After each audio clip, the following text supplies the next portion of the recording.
Hello everyone, let's solve some LeetCode today. So today we have this problem called reverse linked list, and it is one of the problems that actually comes up as a sub problem in other questions of basically data structures.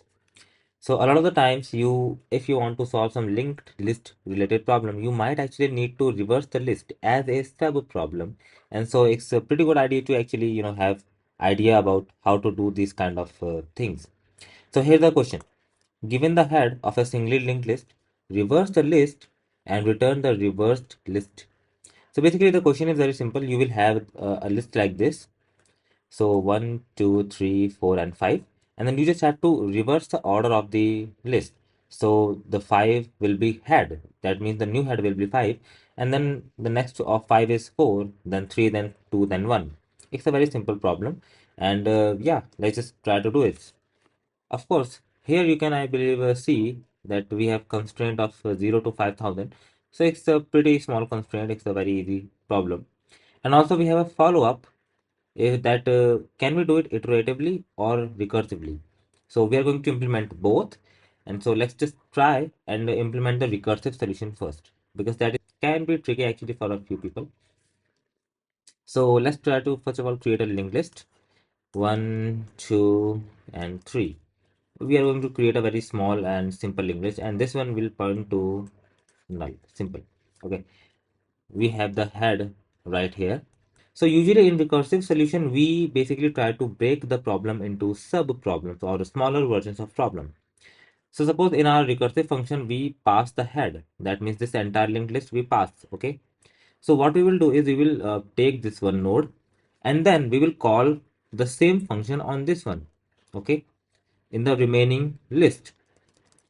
And then similarly, now that our head in the function call will be here, we are going to call the function for this remaining list.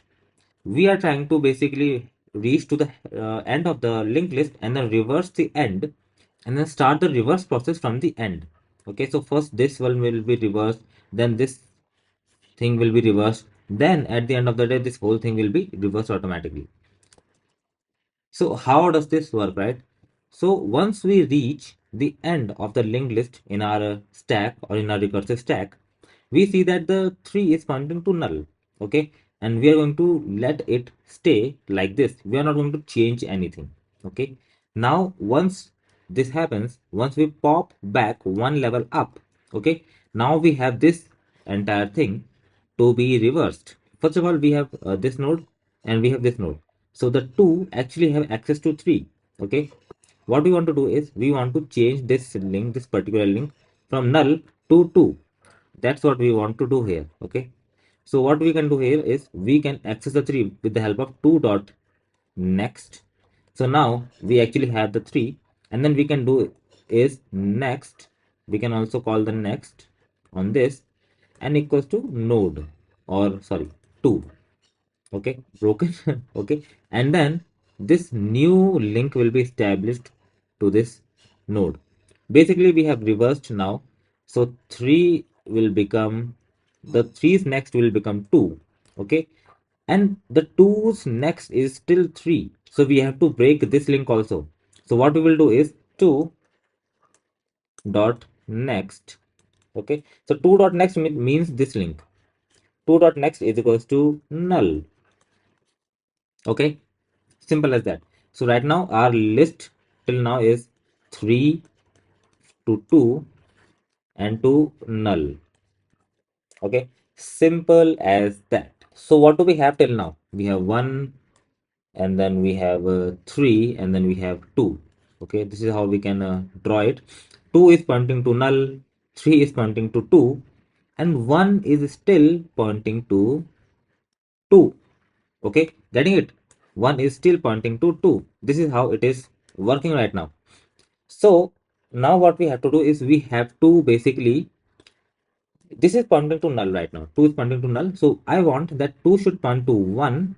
Okay, and 1 should point to null. 1 should point to null. This is what I want to do, right? I want to break this one, this link. So what I can do is I have this 1, right? So 1 will have access to 2 because there is a link. I can do 1 dot next. That is, we got the 2 here. We have the access of 2. So 1.next is equals to 1. Simple. So what we are saying is that 1.next, which means 1.next is what? 2. Okay. And 1.next is null. This link, right? So what we are doing is we are setting it to 1, back to 1. Okay. So what we have till now is something like this: 1, 3, 2. Okay. And we have a link from here, and we still have a link from 1 to 2. Okay, but now we don't have a link from 2 to null. We have a link from 2 to 1, back to 1. Getting it? Now all we have to do is remove this link and point it to null. So what we can do is 1 dot next is equals to null. So what we have right now is 1, 3, 2.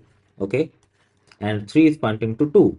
Okay, and 2 is pointing to 1, and 1 is pointing to null. If I just like reorder it, what we can see is that 3.22, 2.21, and 1.2 null. So we have successfully reversed our entire linked list, correct? And now all we have to do here is basically set the new head to 3 and return the new head.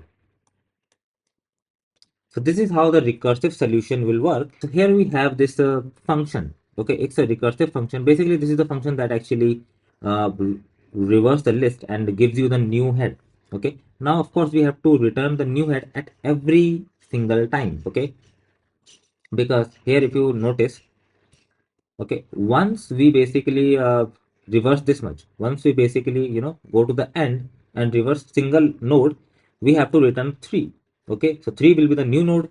Then we come to this 2 and 3 part. Okay, so once we reverse the 2 and 3 part, we again have to return the new node, and the new node is going to be this 3. Okay, so this is how we have to return the new node at every pop up of the stack. So here's the code. First of all, there is a base condition, okay, because we don't want our basically recursion function to run infinitely. So if the node is null, or if the node dot next is null, so either the current node is null, okay, or the node dot next is null. Okay, for example, here 1, 2, 3. Earlier, this 3 was pointing to null. So if we are at a node whose next is null, we can simply return this node as a new head, because single node cannot be reversed, right? It's basically the same. So we return the 3 node here. That's why we are saying that return that exact node, because if its next is null, then return the node. Of course, we will never encounter this condition if node is equals to null, because as long as we find that the next is null, we will never go to that node. So node is double is equals to null is basically a redundant condition, and you can also remove it.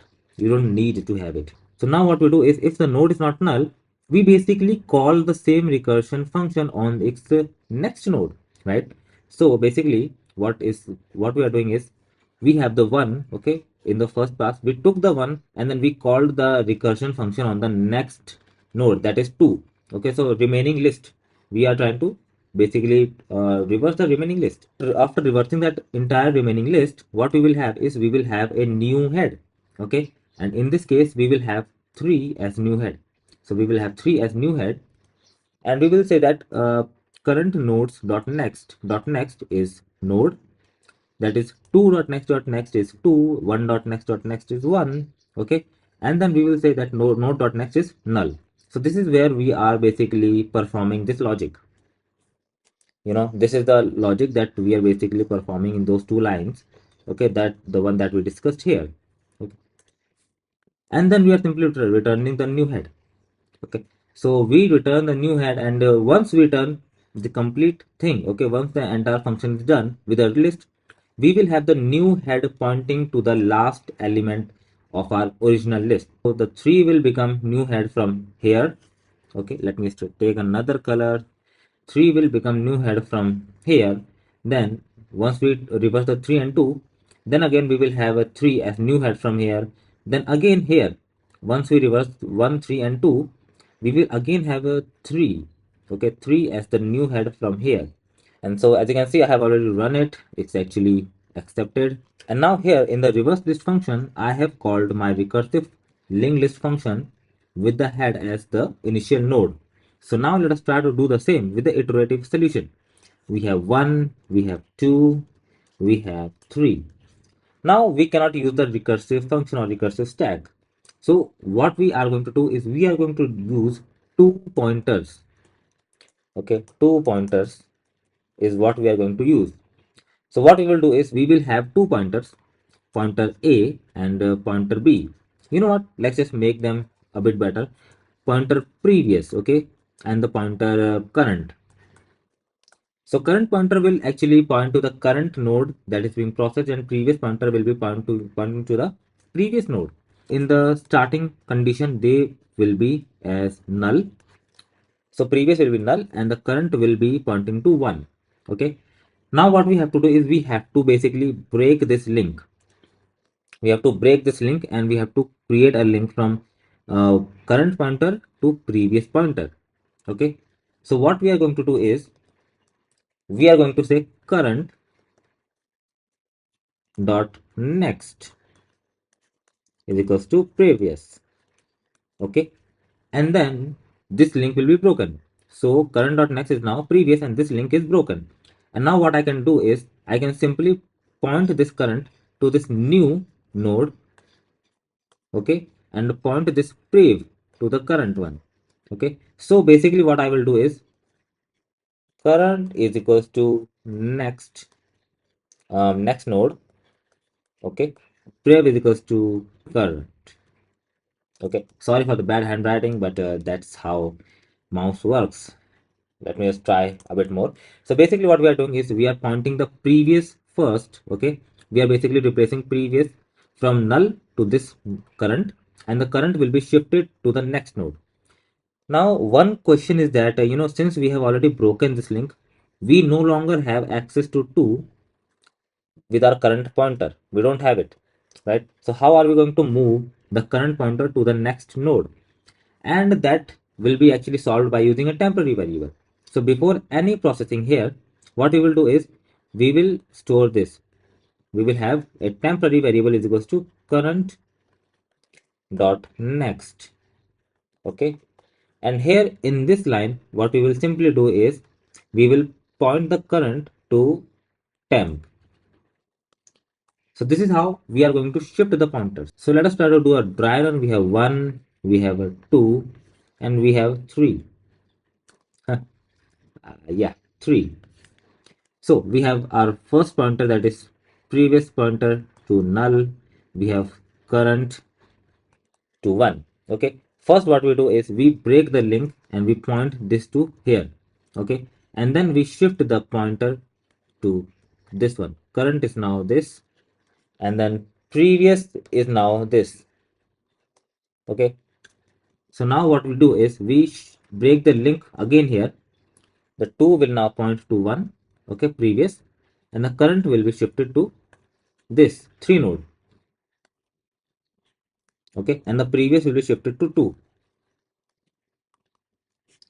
Now what we do is, first of all, this is a null. Okay, the third node is actually pointing to null, so we will break this link. We will point it to this one, and the current will be going to null. Now the current is pointing to null. Okay, and the previous is pointing to 3. So we can see that as long as our current is not null, we are going to keep running the loop. Okay, and once our current pointer is null, we will stop it. Of course, now we have to figure out the new head, right? Because 1 is no longer the head, but the head pointer given by the question might still be pointing to this, right? So how do we shift it from 1 to 3? Well, simple. We have this pointer called prev, okay? So we will simply say head is equals to prev, okay? And we will then return head as answer, simple as that. Or you can simply directly return prev, return previous pointer, return prev as answer. Okay, So first of all, what we are going to do is we are going to create two pointers.